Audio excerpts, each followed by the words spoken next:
It is February 13th, 2020. You're listening to Fancy Ramen, and I'm Neil. I'm Kiki. I'm Scott. If we were streaming, this would actually mean something. No, it still wouldn't. We're just waving our hands in front of the We're not cameras. waving. We're like doing a quack motion with our hands or something. Isn't this what the queen does when she rides down the lane? Wait, really? All her citizens? No, God, no. She would never do that. Could have fooled me. Once again, we have way too much talent and energy for a video medium, and we record a podcast. Which we could have been streaming tonight. We could have been streaming. Don't blame me. Let's just keep rolling forward. So yeah, sorry. The reason I want to stream right now is because my internet's been acting kind of weird. Did you not see me like freeze for a moment there? No, I thought that was some really good dance moves.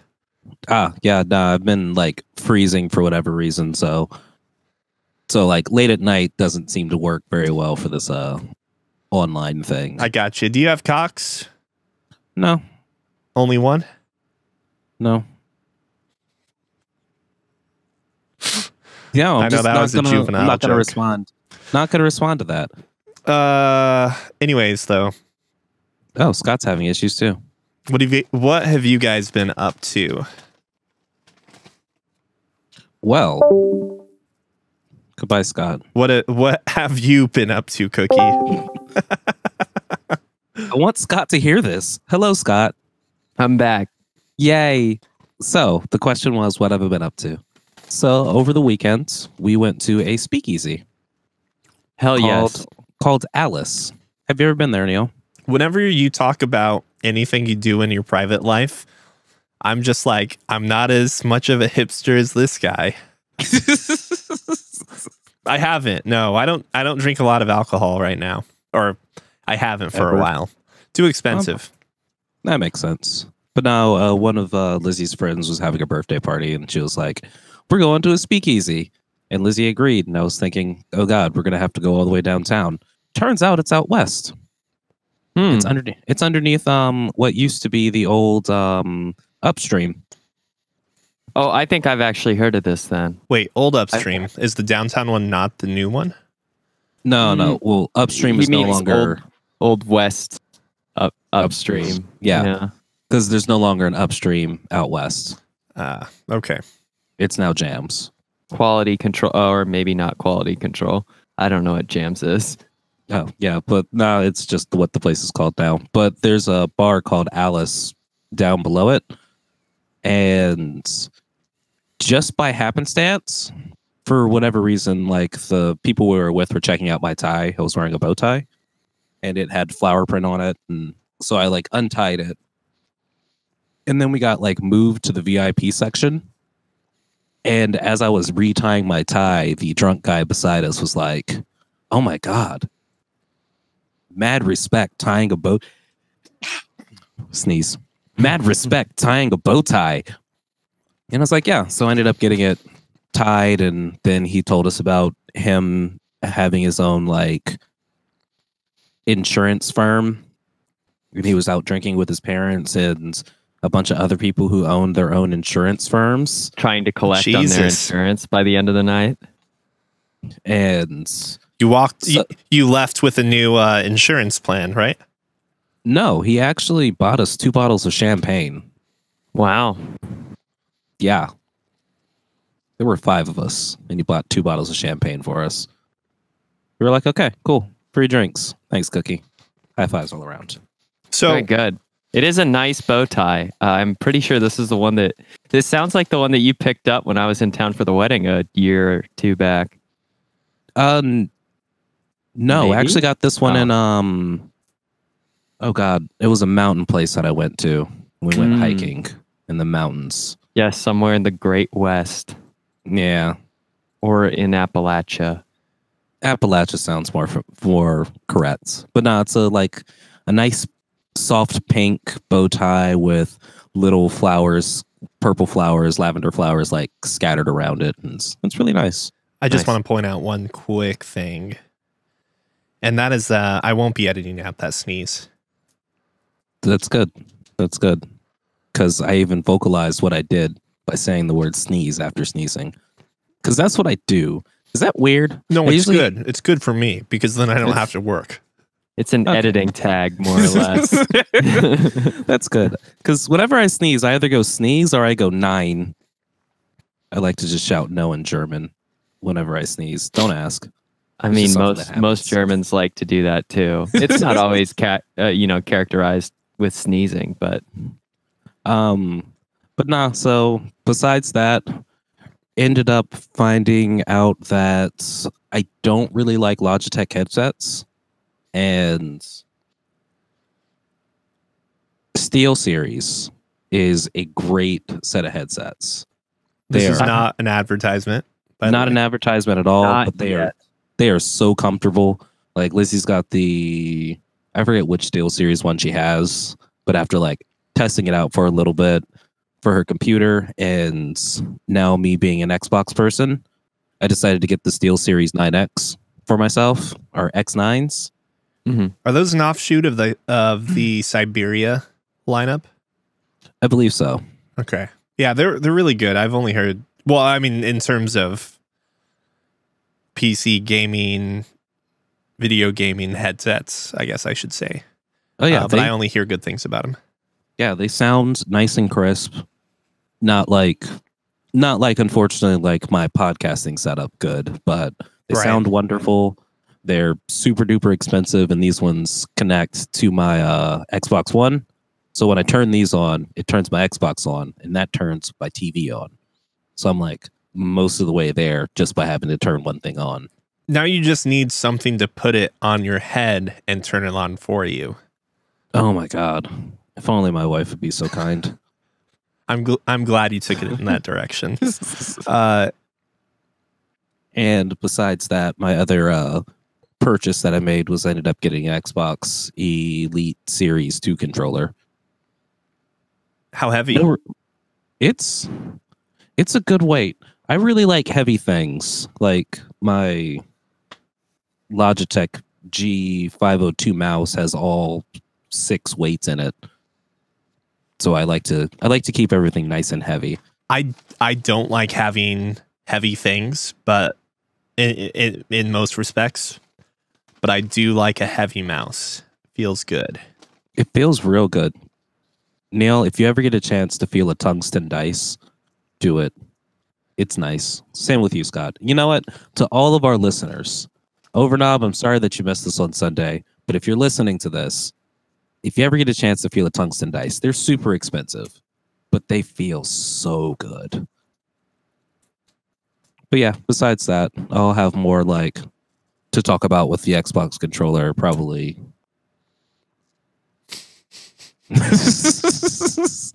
You realize you have a shotgun mic pointed at you. Actually, I should not do that. You should not do that. That's going to be things that are going to have you edit. Yeah, that's I'm keeping this in. It's there. Audio golds, but that's pretty much been my week and my 2 weeks, I guess, because it's been a while since we've seen each other. Hi guys. It's been a week and a half, I think. Right? Yeah. Ooh. We only took a break so I could go on an impromptu snowboarding trip because the snow was so good.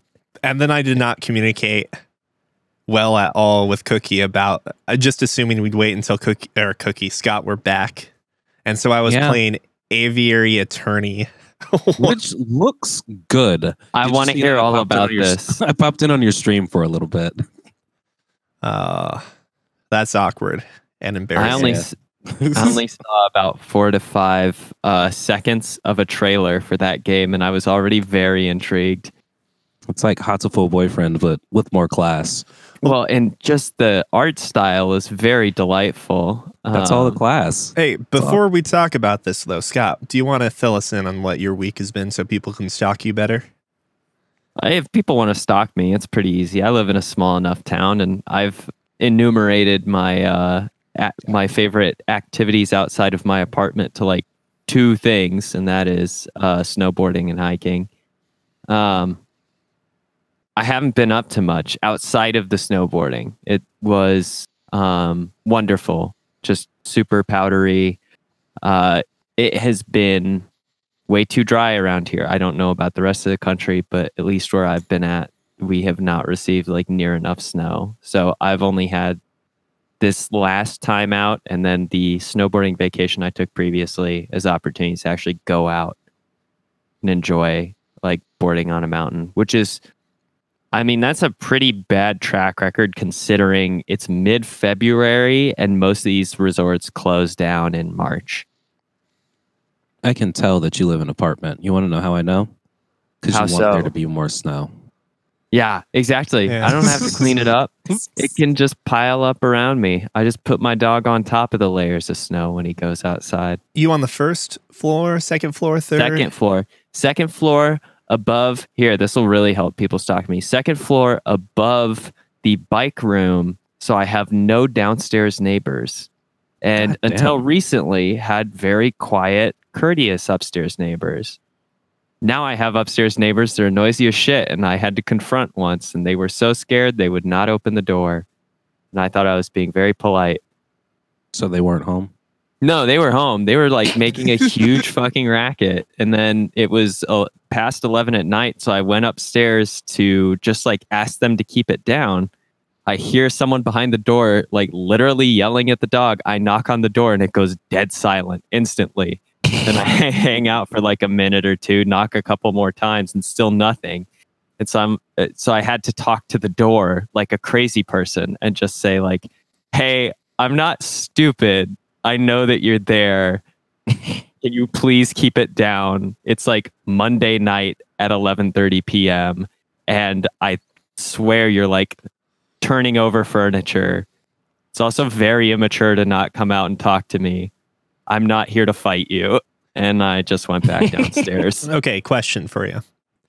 Please, I have plenty of answers. Is that exactly how you said it? That's more or less exactly how I said it. Have you heard him in any other tones?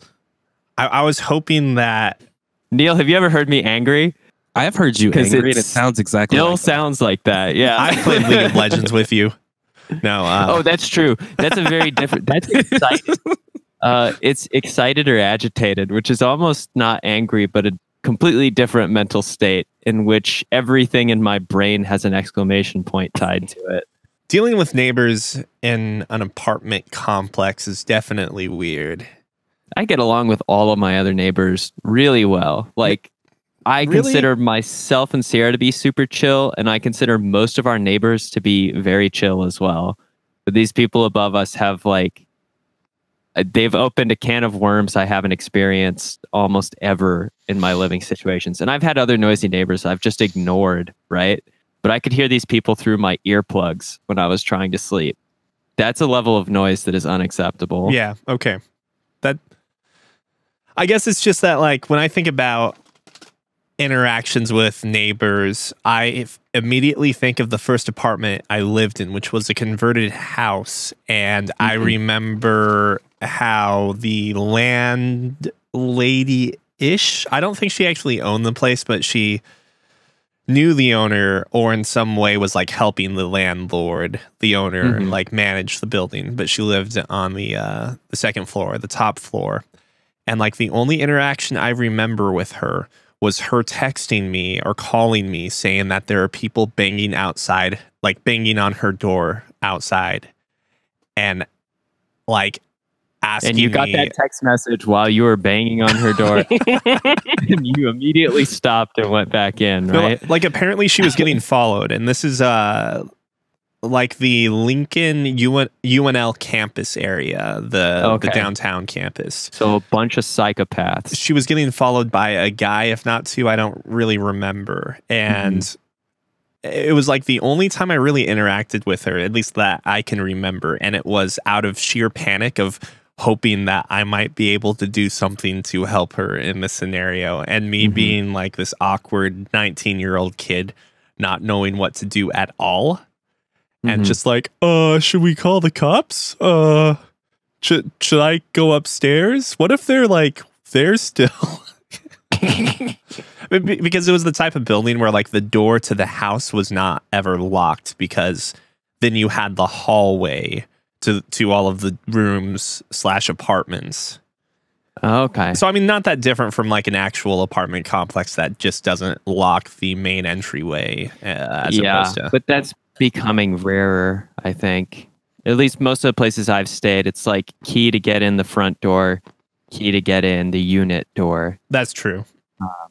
But yeah, there were probably just some Monsanto thugs that you could scare off with a bat. Monsanto.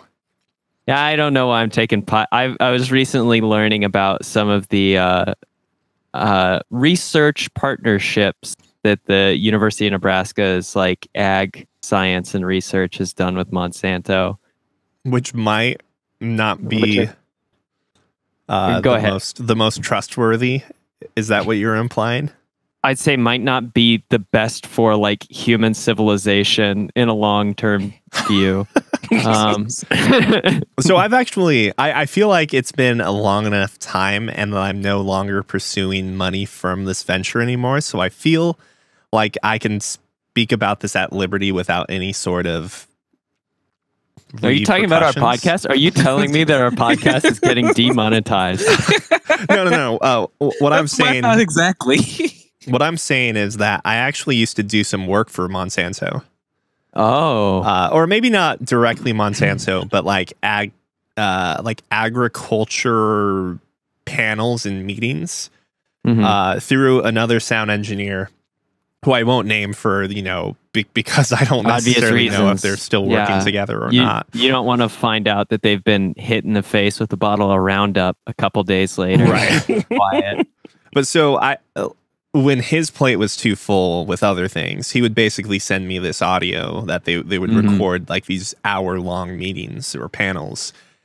And basically my job was to go through and eliminate, edit out the word cancer every time you brought it up. It was actually nothing nefarious. It was just like I would go and find these pauses or breaks they would have and, think to themselves, oh, we should maybe hit the stop button, the record button here. Right. So basically exactly what you do for a podcast. Kind of, except it's even more excruciating because you can't even pay attention to the subject. At least I couldn't at the time. And Neil's motivated to do it because because I'm getting paid. Yeah. Which we can't say about this, can we? Not yet. None of us. Oh, you didn't get paid yet? You didn't get that royalty check yet? From Steel Series? No, but I did get the Monsanto cease and desist just moments ago. Just put them in your spam. I don't think they can't tell. No, I don't know where to put that joke. I mean, I do really love that this has been one of the segments I've had the most fun with recording maybe in the past month. And we're still 10 minutes out from talking about video games. We are. Welcome to the Fancy what have podcast. you been up to, Neil? Yeah, work. Yeah, I'm going to actually just make that backfire on you because I don't have to talk about anything but video games. I was kind of hoping, this was a 4D chess move right here. I have been watching a couple different people stream some FromSoftware games. So some people you won't know, but I can throw the shout out anyways. It's like Mikey Dudes. Mikey, as in like Mikey Dudes. Mike Tyson-y Dudes? Multiple dudes, if you want to think of it that way, plural. Mikey Dudes. He was streaming Bloodborne. And then someone you would know, Jay Frey All Day, was streaming Sekiro again because he dropped that game pretty early in his first playthrough. That is too bad because I think I've found the ultimate motivator to play Sekiro, and I'll talk about it a little bit later in the pod. Well, for me, one of the biggest motivators is watching people do poorly in these games. And not necessarily do poorly. I'm actually joking and I am actually not trying to throw shade at John. Like he's already turned it off. He's already given you a call. Well, so he cut his stream pretty early, and he was having troubles with the first captain rooster. Oh, the first. Oh my god, those roosters were fucking difficult. What are you talking about? Are you being serious? No, they're so easy. Those giant fucking birds. I think you I just gotta get the avoided jump on them first. I think maybe that's the biggest thing. I never found out what the Rooster moveset was because I hacked them to bits before they got the chance. Oh yeah, don't find out what they do. It's like crows and Bloodborne. If you actually let them initiate what they're doing, it's bad news. So you just never give them that chance. It's good to know now that I'm not playing that game anymore ever. Thanks. Become a birderer. I think you should. Okay, so I will note that watching the two games side by side made me kind of wonder if I would still have the same amount of joy playing either game and versus each other, which one I would like more, because I haven't played Bloodborne since basically release. And I haven't played the DLC yet, so maybe I'll do that sometime. I'm thinking you should definitely play that DLC. Yeah, well, I was just it's great. The day at work, how good that DLC was. I was reminiscing going up an elevator into a big fucking fight. No spoilers there. There are plenty of elevators. You'll never know when it happens until you get that first you died. But I was just thinking about how good of a fight it was. Man, and I was just reminiscing earlier today about The Undertaker. Do you mean the bad guy? Is that The Undertaker? No, WWF. Oh. Yeah, I thought we deviated. So I'm thinking about going back into Bloodborne. I've also been watching a lot of people play Resident Evil 2, and that's been kind of fun to see, like, people's pseudo first interactions in some cases, and then in other cases, people that are really experienced with the game and playing on like hardcore and doing no item box playthroughs, which is pretty interesting to me from the fact of like you obviously apparently have to take notes and figure out like, okay, when can I pick this up? And when can I pick this key item up? And do I have to sacrifice or just not pick up this item because by doing so, I would no longer be able to pick up the key items I want with the healing items I have or need or whatever. So these people are even like calculating in their head. They're like, I can't pick up another piece of ammunition yet because I'm going to need it later. I'm not sure how deep you would go to that extent because I mean, that's an interesting thought because like the director aspect of Resident Evil 2 will make enemies harder if you're hoarding up ammo, but does that work if you haven't used the ammo but it's there still, if that makes sense? Yeah, like calculating both on hand and then global ammo. Yeah, so that's an interesting thought.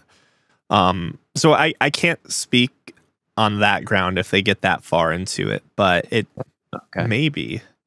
I know that there's like a weapon that you actually skip and you skip all the optional upgrades that would otherwise increase the size of the weapon because you need that inventory space. So that's everything I've done outside of actual gaming myself. On the gaming side, as we alluded to earlier, I've been playing a lot of Aviary Attorney on stream, and that is if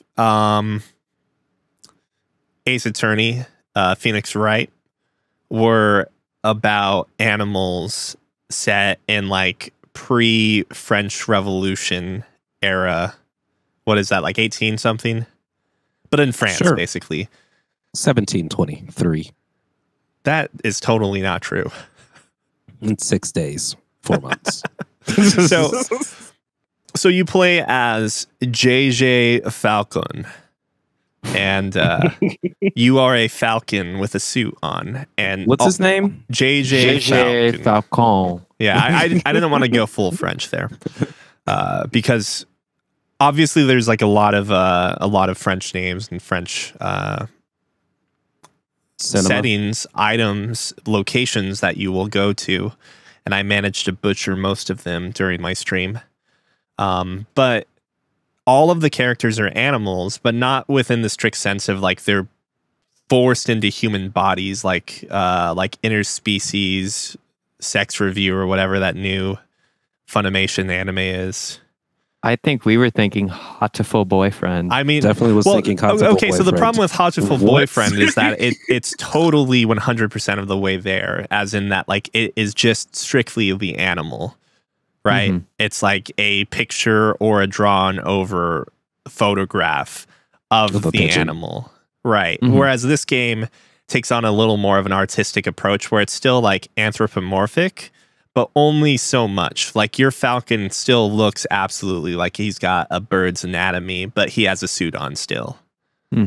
And like the cat is upright, but still absolutely looks like it's basically a cat from like an anatomical sense. And I also want to illustrate, because the game exists in a world that Phoenix Wright exists to begin with, it doesn't have to dilly-dally on like having super simple cases. Instead, I mean, like the cases are relatively simple, but there's always a catch, it seems like. Like the first case, when you think it's totally shut and, you know, like, or what's the term? Shut and closed? Open and shut. Open and shut. Thank you. That's when it does like a twist at the end that is not only like satisfying from a standpoint of like, oh man, this case is really too simple and plain. I guess it's not. But it's also a good motivator to push you forward, because it gives you some context to like the world that you live in, which is, you know, corrupt France, and the clientele that you potentially will look into. And the amount of choices that the game gives you certainly feels like you can impart upon your own personality, or at least to some extent onto Falcon.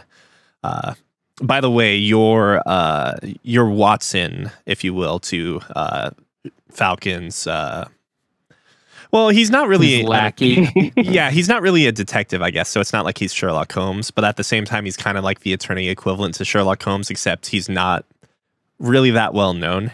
He's kind of considered sort of like a subpar lawyer. You're an attorney, defense attorney, of course.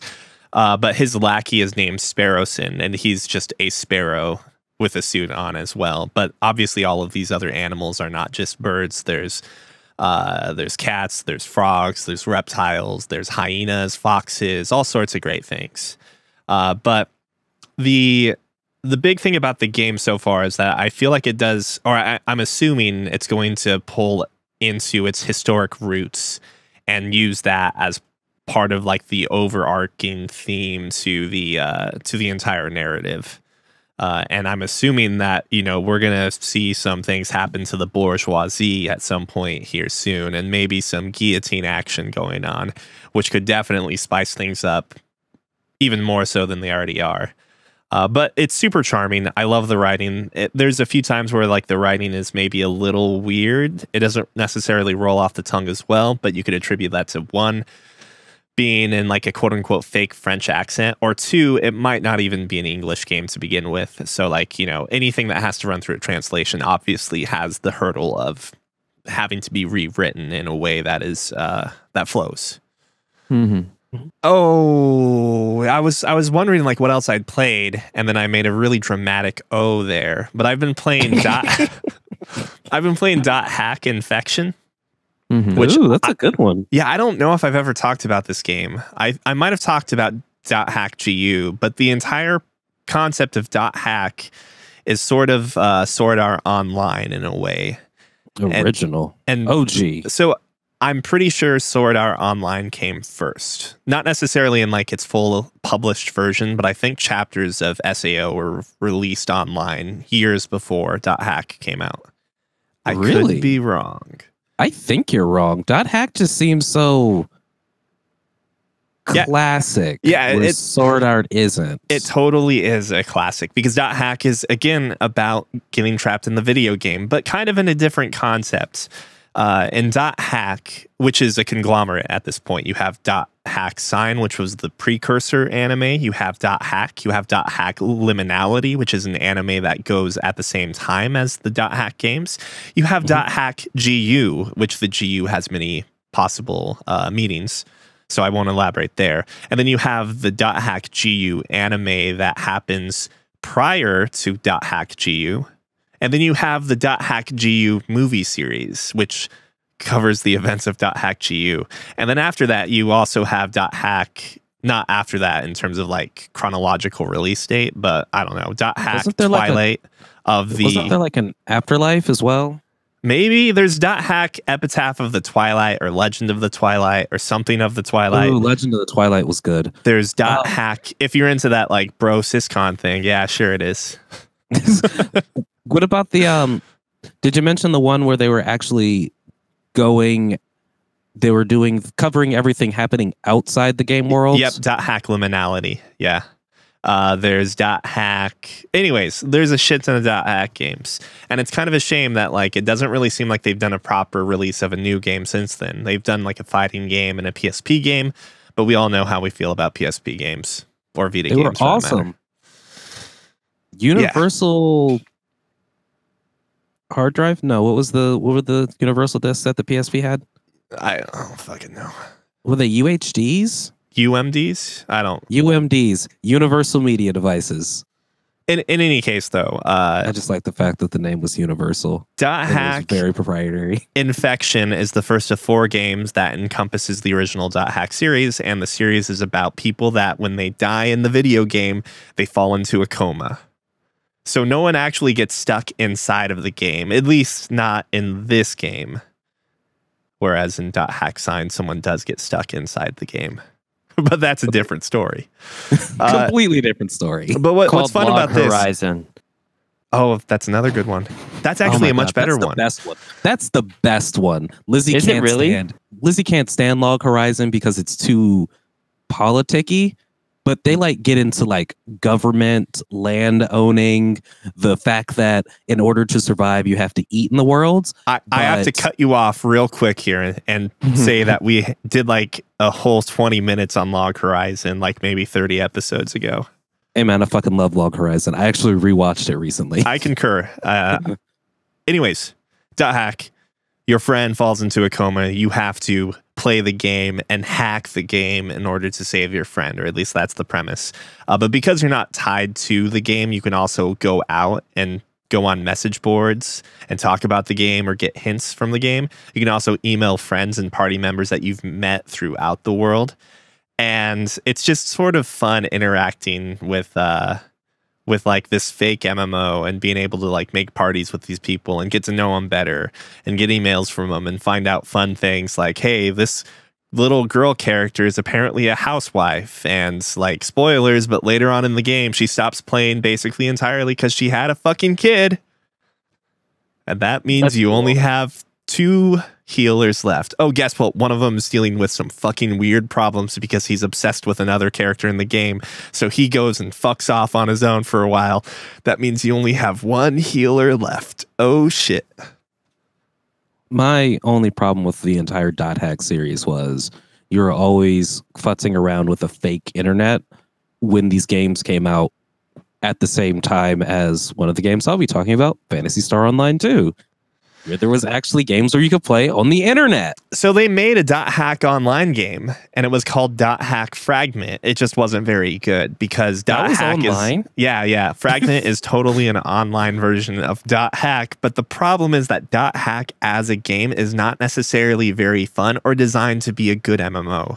Oh, it's designed horribly. It's awful. Have to go 17 tabs deep, and its teleportation system where you have to like Use randomly 3 keywords. Yes. There's a lot of stuff in this game that I don't think has aged well, and one of those things is having to open your menu to cast a spell. Yeah. What? Mind blown over like the inconvenience of that. But like at the same time, like the game at its core, which is, you know, more story driven and with like some grindy parts, it's still fun. I still totally have a soft spot for it. I like the cast. It's also how I got my in-game name Kite, is from the protagonist of .hack. Sign, or not Sign, but Infection, Mutation, Outbreak, Quarantine. GU. GU is Haseo.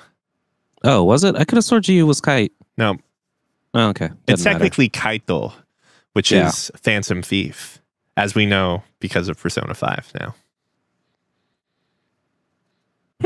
That's my .hack tangent. Oh, I played a Coffee Talk some more, and like How's it feel? the rough writing continues to be rough, and I continue to ask myself if the like illogical conversations that people have in this coffee shop can be chalked up to it being in a fantasy world until like until the writer character who frequents your shop to get ideas for writing brings up the possibility of writing about a world that didn't have all of these different species and was just humans. And another character's like, well, that wouldn't be very interesting. It'd just be a bunch of humans that love each other. And she'd be like, no, you know what? I bet even if there were only humans, they would find ways to hate each other. And like the other person's like, and how so? Well, maybe differences in skin color, in language, in culture. And like the game is just fucking shoving this into your face. Have you ever been hit with a mallet before, Neil? It's like just, one good blow to like the temporal lobe.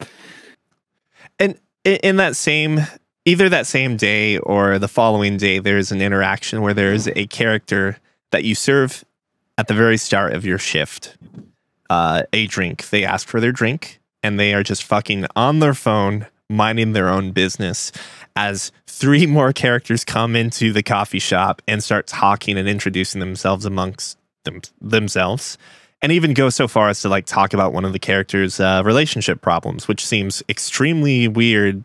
Very open, considering this one person just met one of the two and the protagonist like 2 days ago, and then this other person just met.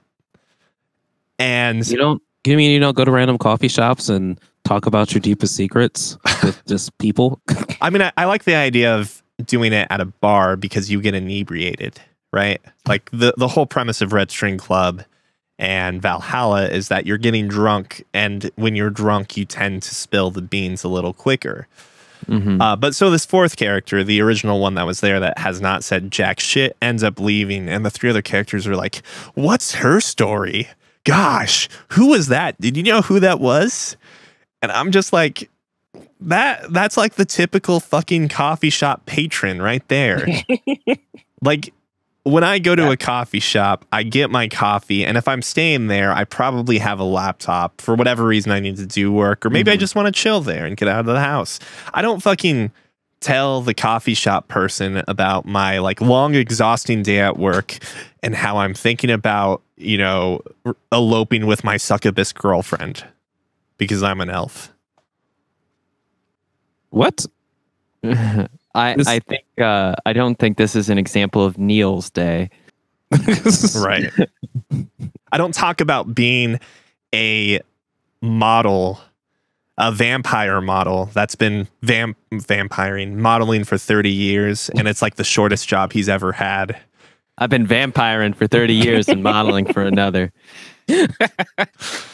I mean, there are points where I think like the game is interesting and it has its perks, but I feel like you honestly could just fucking get rid of the coffee making and it would have no impact whatsoever. It'd just be a visual novel. And I think that's one inherent problem, because Valhalla, there was like a purpose to figuring out what people wanted to drink, and there were consequences and benefits to giving them the right drink, and sometimes the drink they didn't want in a beneficial way too. And in addition to that, sometimes after your night at work, you would go hang out with other characters, and suddenly you get this freaking ridiculous long dialogue that is literally ripped out of Metal Gear Solid, in that like you have the 2 portraits side by side with the dialogue in the center, and it like the game does weird and funny things, and I'm not getting that through Coffee Shop. And the most demoralizing thing that happened to me was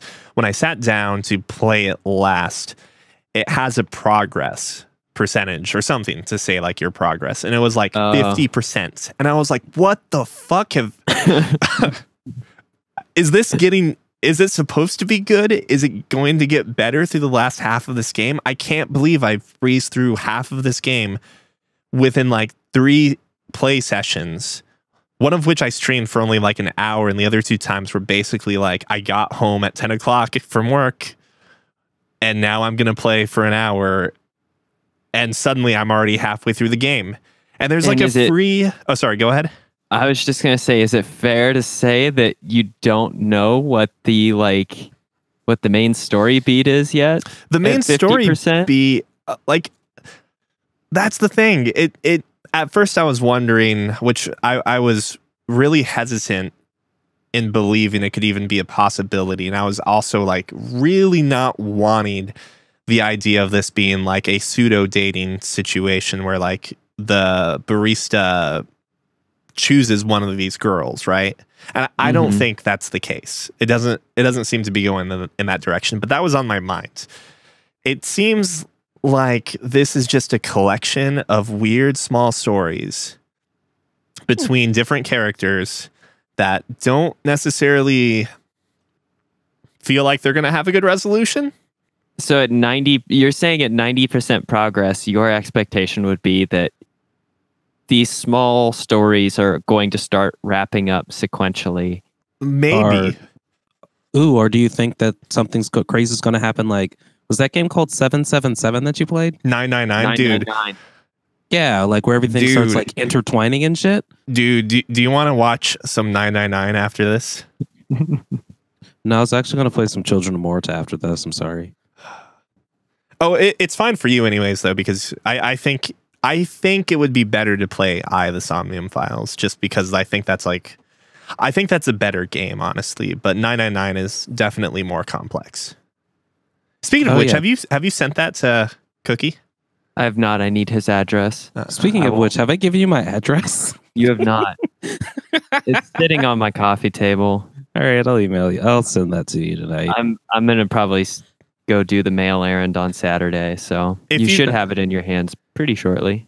If you don't have like the cash to spare for UPS or whatever, USPS, no, I got it. I was just gonna say I could ship you the cash. No, I earned the money that I need to send Cookie the game by learning the dance and performing it with my hat out downtown. But hold on, I mean that's a fucking good dance. But I ship you the cash. I ship you the cash. You take the cash and pay for the packaging, but also save some for the packaging to send me the change back. With the same cash. Man, I really wish there was a more convenient way to send money that wasn't through mail. I'm going to call it Sendmo, since you're sending me money. Are you telling me that there's an app that could do that? I mean, the hardest part is to our like Sendmo plan is if I ever need to remind you, I have to spend more money to send you a reminder. Venmo, if you want to pay for an advertisement right here. I was actually just wondering, did we get sponsored and I not know? Because this is a great little skit. I mean, it was good up until I couldn't keep a straight face. We are bringing our A game tonight. That coffee talk, that's all I have to say about that. That's all I have to say about video games. Okay. What did you guys play? Hey, Neil, did you ever play Phantasy Star Online 2? I haven't, because it's on beta for Xbox only right now, I think. It is on beta for Xbox, but did you know it's a remake of Phantasy Star Online 2? It's a remake? Or was it just Phantasy Star Online, the game? I played PSO 1. PSO 2, as far as I've been able to read between the lines, this is not a remake. It's just it's a port. No? Yeah. Yeah. So Phantasy Star Online 2 originally came out in 2012. Right. You never played it? No, because it wasn't available in the States. Oh, shit. I was in Japan. Okay. That makes sense. Hi. I did not realize you never played that. It's like so up your alley. Yeah. Yeah. I was one of those people that was like, why the fuck doesn't Sega bring this over? And it's been 7 fucking years. It's been 8 years now. And I was one of those people that I was like, oh, this game's great. It's crazy because I see people reviewing PSO2 right now like it's a fucking new thing. And it's like, dude, no, it is. So as I was watching the intro, I was like, man, this looks exactly like I remember it from way back in the fucking day. Uh-oh. No, it looks good. It's kind of like watching Final Fantasy IX's like cinematics. Yeah, I mean that doesn't mean anything like to me. The pre-rendered cinematics are like What's another game that's got really good pre-rendered cinematics? Final Fantasy VIII. Final Fantasy 7. You still have super deformed Cloud there. And Final Fantasy VIII, when like you get the zoom out from Balam Garden. That was nice. Like, and you're still moving super pixely polygonal Squall, but like everyone else looks really good. Yeah. That was a good shot. It doesn't matter. But either way, it looks, it feels good. Felt good and felt great from what I got to play. I played the first like 3 or 4 missions, played maybe for like 3 or 4 hours. I dicked around in the overworld for quite a little bit. And it feels like how I want these type of MMOs to feel. So for those who don't know, Phantasy Star Online 2 is a instanced MMO to where you get your overworlds, kind of like if you played Destiny, the main place area that everyone met up, or if you played Monster Hunter, the main place area where everyone met up. It would be almost fair to say that it's Monster Hunter. Yeah, it's basically Monster Hunter in Destiny, but it's got a better system for when you're actually out into the fields.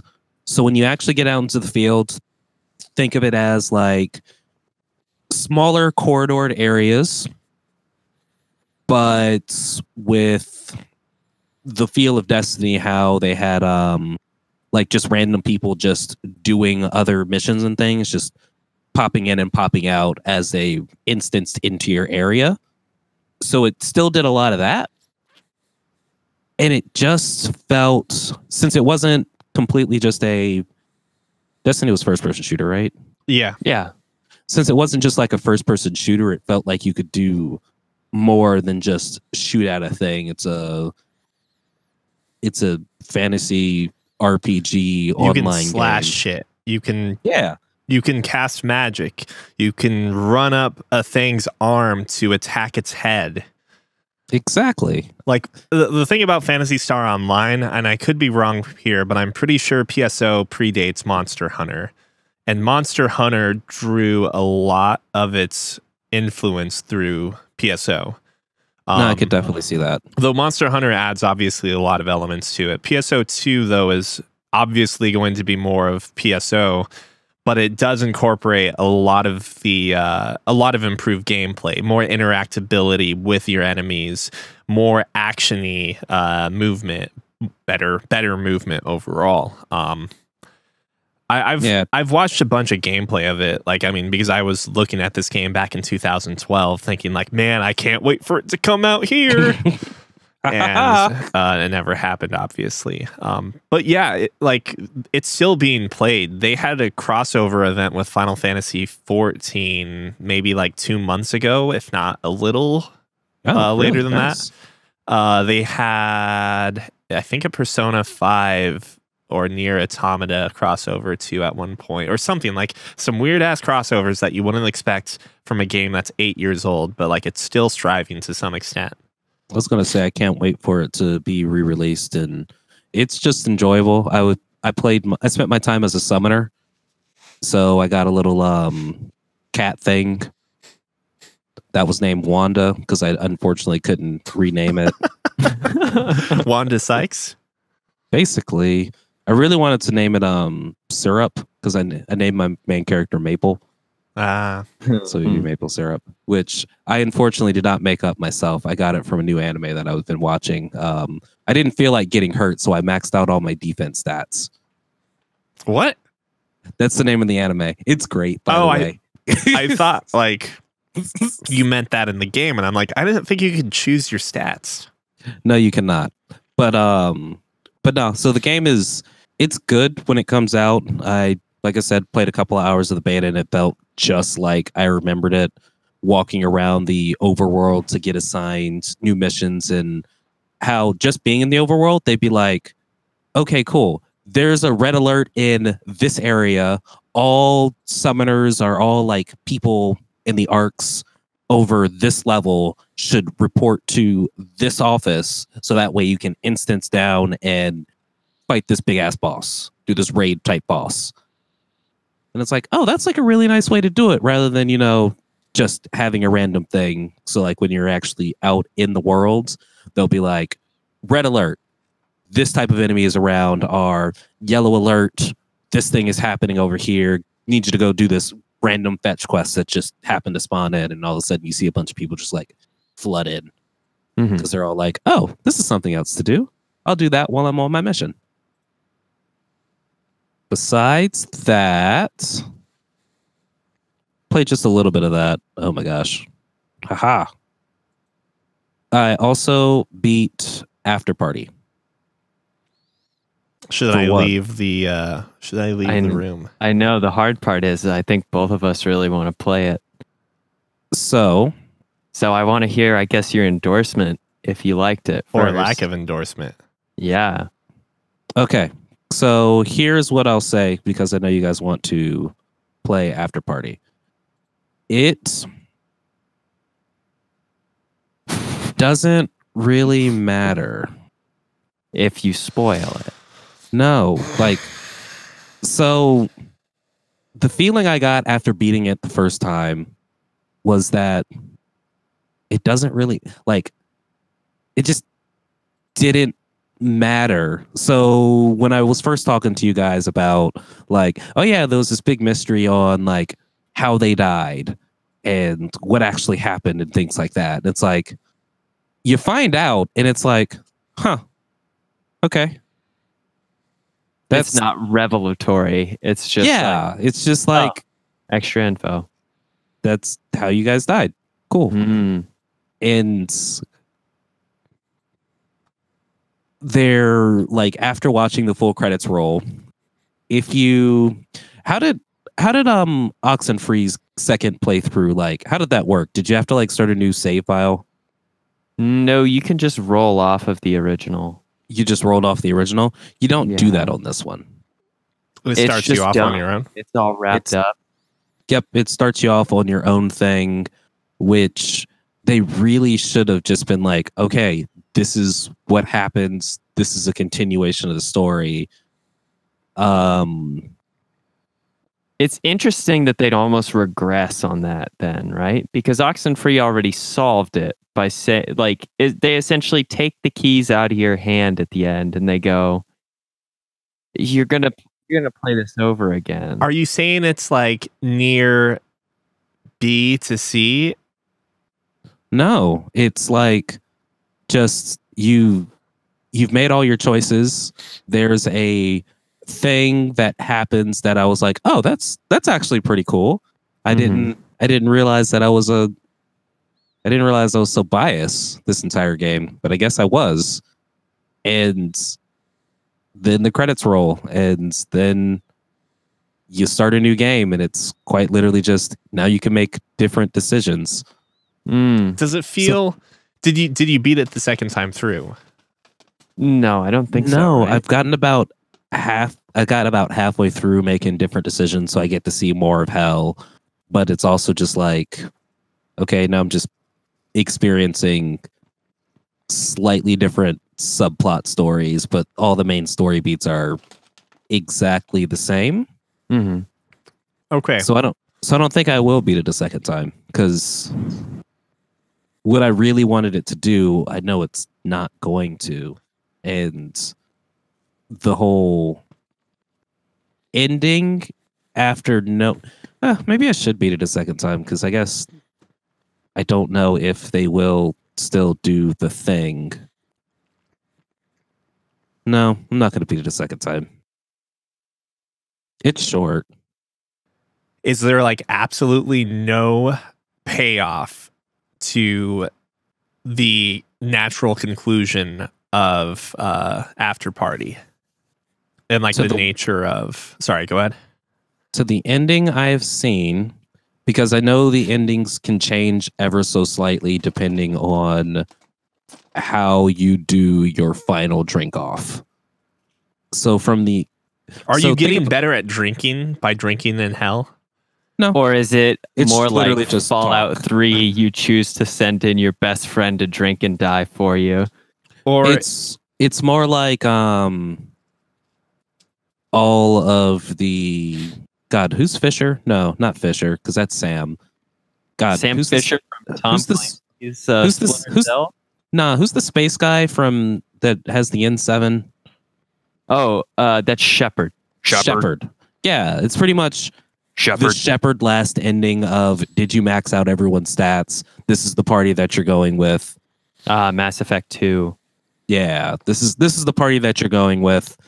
And depending on what you choose, they're either going to be helping you or not helping you throughout.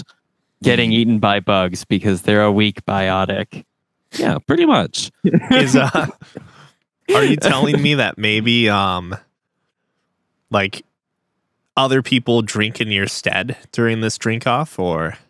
Well, during my drink off, just due to the fact of that you don't do side quests. No, I'm joking. So this game's about partying, right? Yeah. What do you do when you've got a friend who parties too much? You sit them down, you get them a glass of water, and you say, hey, let's take a break for a second. Now, and then you go and you finish all their drinks that they've left halfway completed because it's your turn, baby. So before you veered way off course. Okay. So now just assume that everyone in hell is basically doing that.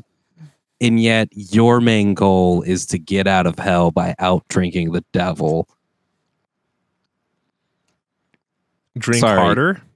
Sorry, no, I really do spoilers, think that, I guess, at this point. No, we know about that, right? Yeah. You're out drinking the devil? Oh, yeah. No, there's like the subplot of Neil, earmuffs off. Earmuffs off. I don't know. I'm really not sold on this game. Oh no, I don't really advise it. I'm gonna give you a spoiler. All right, I'll just in case. Okay, Scott, you have to hear this though. Okay. I'm sorry. So that's Scott, fine. It's an intervention. Okay. You do all of this stuff to basically, you're hearing about these rumblings of people are trying to shake things up in hell because hell's just been the pits for the past like millennia. And it's because Satan's not happy. And so he's just been partying his life away. So everyone's just like, we're having an intervention. But your two main characters are like, we still want to get out of hell. Mm-hmm. But do I try and outdrink him now during this intervention? Yeah.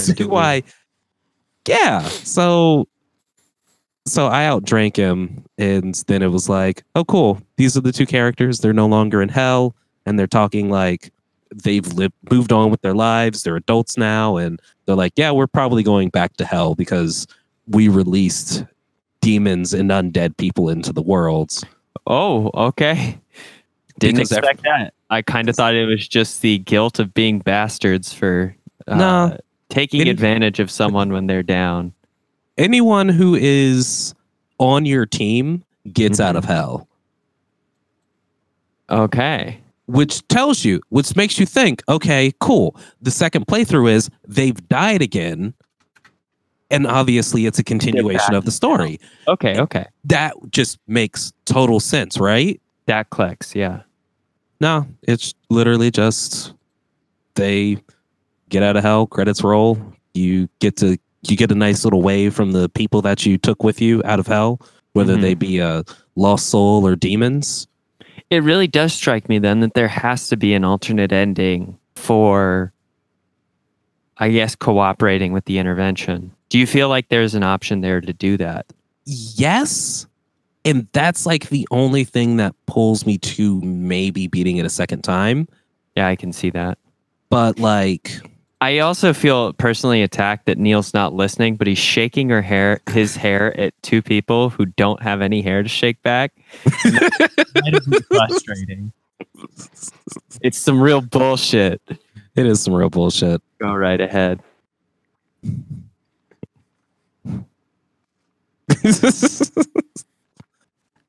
Could you guys hear me eating? And that's how you got chlamydia in the game. Oh wait, did you put your headphones back on? Sorry, spoilers. My bad. Yeah. No, Neil knows that's not a spoiler. But yeah, either way, those are my thoughts. Those are my inner thoughts right now, Scott. Okay, I honestly think that would warrant a second playthrough.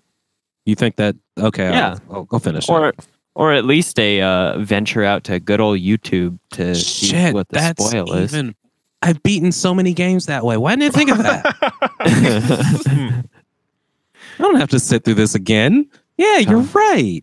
Coming in clutch with the advice that I always take whenever I look like another 30 hours in a game dead in the eyes and I go, I'm not having that much fun.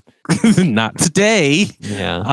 I have found though, like, is it not fast just to play through the game a second time through? Because it's not like you have to read most of the dialogue, right?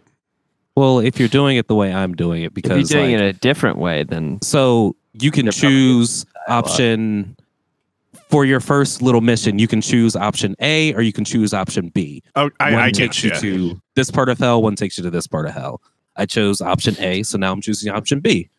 I think that there is one really big question that I want to ask that hopefully Neil is interested in as well.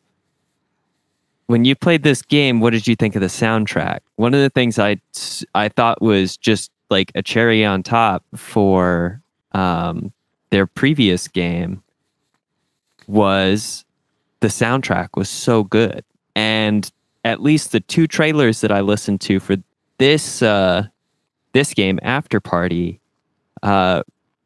gave me a different vibe than Oxenfree's like sound design, but it was like this very dirty, like electronic synth that I really liked. So it's just basically you're in a club listening to different tracks depending on which part of hell you're in. It's nice. Like, I don't mind it. Like, I'll just sit in the intro sequence because I like that beat because it's a banger. Mm-hmm. And then if you hit A, it does like the sound effect of like a bottle opening. So it's got that yeah. And then like the cap kind of hits the glass bottle as well before it like clinks on the ground. So you get all of that, and it's and it's wonderful. I don't know how to make a clatter sound. Oh well. Oh, okay. I know what you're talking about. But yeah, no, it's okay. It's got some bangers, but honestly, I will say just getting to try out more drinks is fun. Kind of hearing what you're going to say to things, because I haven't had like a bad outcome. Gotcha. For what they're trying to like. I don't think there's an actual fail state of this game. Okay. Because fail states are a failure of the game developer. Well, I don't know. I mean, if you choose the poop your pants drink and that ends up taking you down a route you didn't expect, who do you blame? Oh no, I drank acid. The drink was called Buzzkill, and it just said acid, literally acid. And I was like, you know what? I'm gonna go for that one this time around. And my God, that made that character so fucking saucy and just like, God damn, you're vicious. Like, this is just mean now. Okay, yeah, and that's right. The mood or mind altering components of the drinks. Do you find that to be at least like fun or entertaining mechanic as well? Yeah, it's cool. I wish different drinks then. Yes, I wish I could talk to more people. So like, I wish I could have just like a conversation with a random person in the corner while having the drink option. But if you talk to someone random in the corner, it's quite literally just they say this, you say this back. They say this, you say this back. Okay. And I guess the one other thing is like, even after fully playing through it, I feel as if both characters had two completely different sides to them, because when I wasn't controlling them, you got to feel like their personality. Mm-hmm. But then as soon as I was controlling them, I didn't really have an option that would seem like something they would say. Right. There was no like default option almost to take where it's like, just let the writing, like continue without my input. Yeah, just like, because the chick, she doesn't like parties. She doesn't like crowds. And not one time, I think one time they gave me the option for her to refuse having a drink.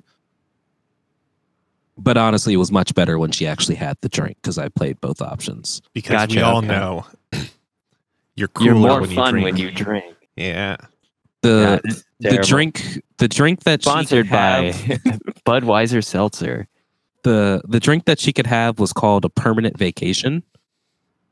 And quite literally, as she drank it, she was just like, whoa. And like butterflies formed around her head and then like built a lei out of thin air and stuck it on her head. And she was just chill and fucking mellow for like the next 5 minutes of the game. That's pretty cool. Yeah.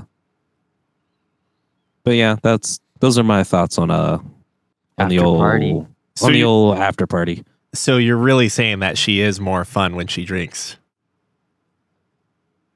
Well, everyone's in that game is almost everyone. So no, I can't say that because then I kind of under the thing I spoiled. So hi. I mean, this is me. I might be saying a spoiler now, but my assumption is that the game is actually not about drinking and controlling yourself. Not necessarily that exactly, but I have a feeling that like the act of drinking has some sort of effect that you're not necessarily supposed to be doing or some negative effect to the game. Am I correct? That's a good question. I don't think so. Okay. I know.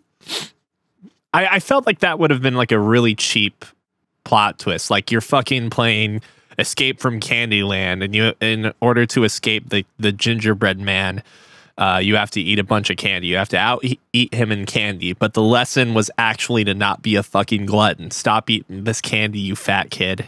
Like that. The gingerbread man. He got it right, Scott. He got it right 100%. No, that's it. That's literally fucking it. At least the ending I saw was kind of it. It's like you're pretty close. It's like they are. Oh God, I think that's bad writing. They sat down and had an intervention with the devil during the final drink off. They're okay, that's a little different, but yeah, no, that's still. But they're like, we want you to stop drinking. You're drinking too much. And my two main characters are like, we still want to get out of hell, so drink. And they gave you the choice of continue with the drinking contest, don't continue with the drinking contest. And I wanted to get out of hell, but during this, you got a choice of your helpers. They basically got to say, hey, I know I promised you I'd help you, but it feels kind of shady. So, and then it gives you the choice of help us or go with your gut at this point. I chose for all of my people to go with their guts because, I felt bad doing the drinking contest while everyone around me was like, dude, you gotta stop him from drinking more. Yeah, I mean, I don't know. I did have a couple of instances in the game where I felt bad with the decision I made, just from like a moral standpoint of like, ooh, I don't feel good about this decision, but I'm gonna lean all in. Ha! But I really liked Oxenfree, but looking back on it now, I think there were a lot of like false dilemmas or rather forced dilemmas where like there is absolutely a decision that you can make to appease both the childhood friend and the new stepbrother. And yet the game presents like a false paradox or not false paradox, a false ultimatum, which is like you can only be friends with one of them. in this part of the conversation, and that kind of feels shitty. And luckily, it's not a big part of Oxenfree. Like, in fact, the narrative doesn't rely on those things to really matter outside of an epilogue, which is, you know, nothing. But I am concerned, and it maybe is the case that they are using that sort of decision making as a much more important aspect of After Party. Which is what Scott was kind of saying. I should do a second playthrough, see if it still ends in the fucking what's the word I used a second ago? Intervention. And if it does, take the intervention route and kind of see what happens that way. See if it ends differently. If you get the devil to stop drinking and like straighten out his life a bit, then I'm sure you might even end up in his better graces. Favor. And then you'll become a zombie. And then Leon Kennedy's going to shoot you. Yeah, but like the entire game, they just keep saying, hey, Lucifer's not happy with his gig either. He doesn't make the rules. He just has to enforce them. Because God makes the rules. He's a mall cop. Basically. It's a shame. So we'll see. Hey, I'll finish it a second time and do what the lovely Scott said and just YouTube it. What else have you been playing?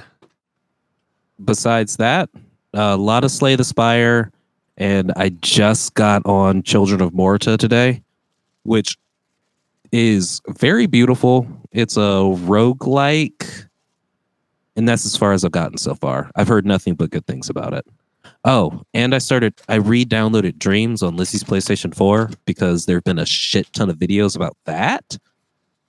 Is that out now? Yes, apparently it's either just came out or is coming out tomorrow. But I paid for it to have early access. Played with it for a little bit. Was like, oh, this is cool. But I didn't actually go into like the Dreamscape.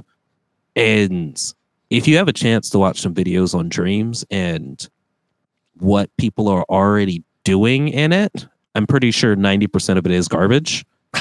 Well, yeah. RPG Maker in a nutshell, right? And more. So they kind of described it as RPG Maker. Oh no. I don't mean like what Dreams is. More just that like you give someone a creative tool like Minecraft or RPG Maker or anything, and 99% of the stuff is going to be garbage. But basically, it's all about how they curate and if you can find the 1% that's actually fun or at least funny. Like, is that presentable? Is that out there for you? I mean, I guess it's so early in. I'm not sure if it's the way they're describing the Dreamscape. Yes, because there's like, oh yeah, you kind of just start with like a keyword, and then you get to, if you like something, you could say related things and things by this creator, and they're like one of the like creators they ended up hiring, who was one of the creators who was in the pre-alpha that paid for it. They ended up hiring him for a job because they were like, oh, the stuff you keep putting out just gets better and better. Do you want to be a content developer for our curation station or whatever? So, and it looks gorgeous and different. So I mean, that is pretty sweet. I'll have more to talk about on that later. Just decided, I was like, oh, that looks cool. So I want to like explore what other people are doing, because what I was doing was just super garbage and trash. Because that's just me. I'm a garbage trash man. But those are my video games. Hey Scott, video games? I'm actually ready to wrap it up, honestly. My video games, we're gonna get deep into the conclusion of the Somnium Files. Wait, did we next not? Time we record, do we not cover this? We haven't spoken about it at all, and there's no way we fit it into the end of an episode. And we do need to get you to we need to do like a spoiler cast in some sense, because if you wait for Cookie to finish it, not saying anything like derogatory about Cookie's gameplay finishing abilities. It's a long game. Even though Neil was, I think, right on the money, saying it's roughly about 30 hours of gameplay. 32 to 36 hours ish. Yeah, I think that's like a very, very good. I think I came in at 30. I'm gonna beat your record. 30 clean. Yeah, you can try and beat it. I dare you. It's not hard to speedrun. I'm pretty confident though. That I'm not gonna finish it. I'm gonna be like, oh god, I still have to read.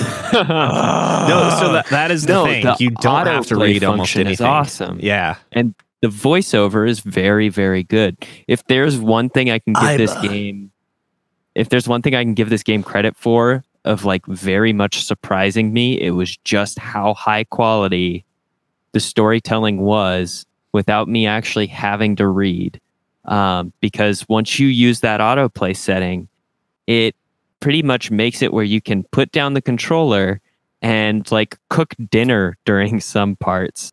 Like if you just keep the controller nearby, you can kind of let a lot of these dialogue heavy or like exposition heavy elements just play out while you're actively doing something else. Nice. Well, yeah, we will. You'll have to get that sent to me, and I'll gauge you when I get it about how long I think it'll take. But I am going to be going on a long road trip, so that should like knock a lot of it out. That's true.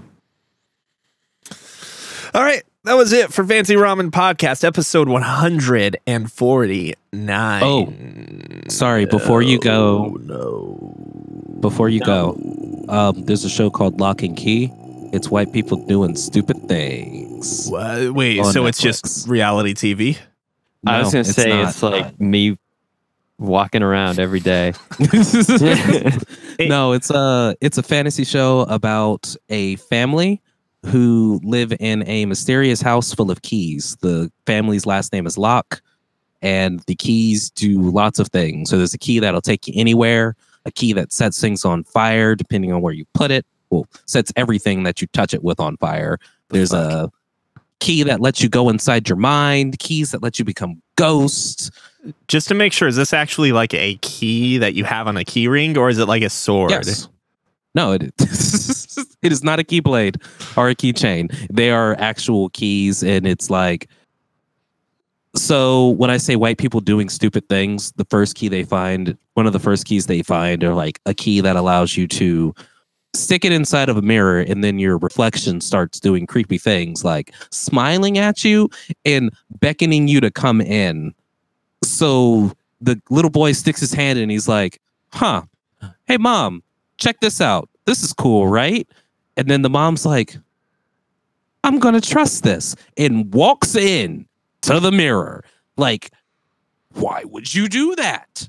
Like, Scary Shit 101 says, don't walk into a mirror ever. So after entering the mirror, did they meet up with the teddy mascot looking thing and then have to fight themselves, their shadows? Nega Scott was there, basically. Yeah. But no, it's just like a lot of poor decision making on this family's part. Like, is it a comedy or a drama? It's a high fantasy. Mystery? Okay. Suspense. Okay. Yeah, mystery, suspense, fantasy type thing. It's good, but white people making terrible decisions, like moving into an old style Victorian house that no one really likes and people say is haunted, and then weird things happening, and then staying in the house. It's like as soon as the boy called down to the well and was like, hello, are you my echo? And a creepy voice came up and said, yes, I am, Brody. And it's like, I would have been like, hell no, to the no, hell to no. Seems yeah, legit. Should I be uncomfortable that we're playing with the trope of black man yells at dumb people in scary movie to stop doing what they're doing? Oh, I do it all the time in this fucking show. It's like, why are you doing this? This is not a decision. What? That was... What? It's only through the privilege of being a beautiful white person that you can just be like, this thing that seems dangerous probably has no consequences, right? Like there aren't consequences, and they, you know, walk into said deadly mirror or respond to creepy well ghost. Speaking of that, I actually had one of those moments the other day. Lizzie was outside with Ollie while he was going potty, and I like started up the car. We were leaving her parents' place, and I kind of like look around and I don't see Lizzie or Ollie. I get out of the car, I call out, and then I still don't hear anything. So what do? I start walking away from civilization through the yard to see if I can find my wife and dog. I don't, you know, get in my car, lock the doors, hope and pray, and call her on her cell phone. What a normal black person would do. No, I went to investigate.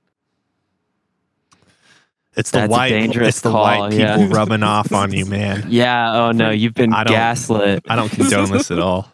All right, that was it for episode 149 of Fancy Ramen Podcast.